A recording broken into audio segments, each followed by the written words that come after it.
ত্রিপুরা মহোদয় শ্রীযুক্ত বিপ্লব কুমার দেবকে পশ্চিম ত্রিপুরা লোকসভা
চতুর্দিকে বলছে দিকে দিকে বলছে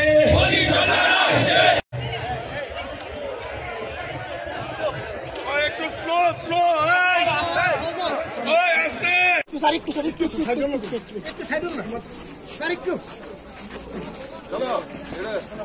স্যার সবাই স্যার সবাই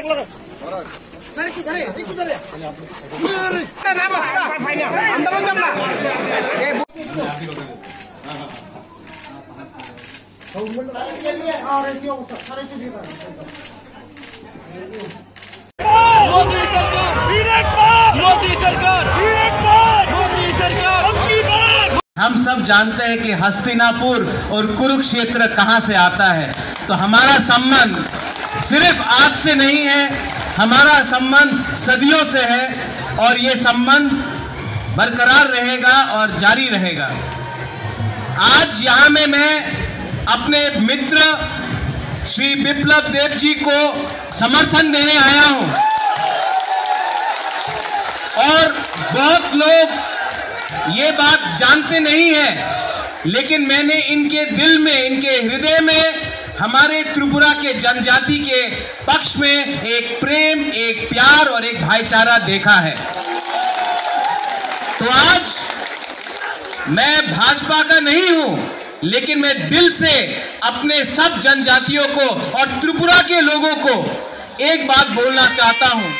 दिल्ली में मोदी जी आ रहे हैं और त्रिपुरा में ईस्ट त्रिपुरा से मेरी बहन और वेस्ट আমরা নমিনেশন সাবমিট করলাম। সেই উপলক্ষে আমাদের মাঝে হরিয়ানার মাননীয় মুখ্যমন্ত্রী এবং হরিয়ানার প্রাক্তন মুখ্যমন্ত্রী এবং আমাদের মাঝে আমাদের ত্রিপুরা প্রদেশ বিজেপির মাননীয় সভাপতি এবং আমাদের বিপ্লবজি আমাদের সাথে আছেন এবং ফণিদা, যাকে আপনারা সবাই চিনেন, ফণিদাও আমাদের সাথে আছে। এবং আজকে সত্যি একটা আনন্দের দিন যে একসাথে ভারতীয় জনতা পার্টির পতাকা এবং আমাদের ত্রিপুরা মাথা এবং আইপিএফটির পতাকা একসাথে এখানে উঠছে। সত্যি একটা অপূর্ব দৃশ্য। আমি জানি এই দৃশ্য দেখে অনেকের ভিতর কম্পন শুরু হয়ে গেছে। 100% জিত। আর এই জিত কার? আমাদের যশস্বী প্রধানমন্ত্রী নরেন্দ্র মোদীজি টার্গেট দিয়েছেন 307। আমি জানি না কি দাঁড়াবে ভারতীয় জনতা পার্টির, 307 নাকি একাই 370 নাকি একদম 400 চলে যাবে আমি জানি না। আর আমাদের যে অ্যালাইড পার্টনার আছে তারাও 400 থেকে কোথায় যাবে আই ডোন্ট নো, যে অবস্থা দাঁড়িয়েছে।